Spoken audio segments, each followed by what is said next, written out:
Viral di media sosial seorang siswa Bintara bernama Valdiano Boni Rafael gagal dilantik jadi polisi usai divonis alami gangguan kejiwaan. Ayahnya diketahui seorang AKBP bernama Bonifacio Sorada. Ia diketahui merupakan perwira polisi yang pernah menjabat sebagai Kasat Lantas Polresto Depok.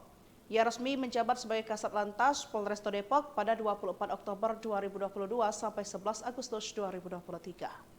Adapun hal ini terungkap dari dalam rapat dengar pendapat dengan Komisi 2 DPR RI. Sosok poluan bernama Ibda Feren Azahra Putri pun menjadi sorotan anggota DPR RI Ahmad Sahrodi. Ahmad Sahrodi marah lantaran Ibda Feren menyebut bahwa siswa Bintara bernama Valdiano Boni Rafael mengalami gangguan kejiwaan. Dalam rapat dengar pendapat dengan Komisi 2 DPR RI, Ibu Valdiano Boni Rafael, Veronica Putri Apalia mengungkapkan bahwa anaknya sempat dinyatakan mengalami gangguan kejiwaan. Saat pemaparan ketika diberhentikan tanggal 11 Desember 2024, bagian psikologi Polda Jabar menyatakan bahwa Valdiano Rafael mengalami Narcissistic Personality Disorder atau NPD.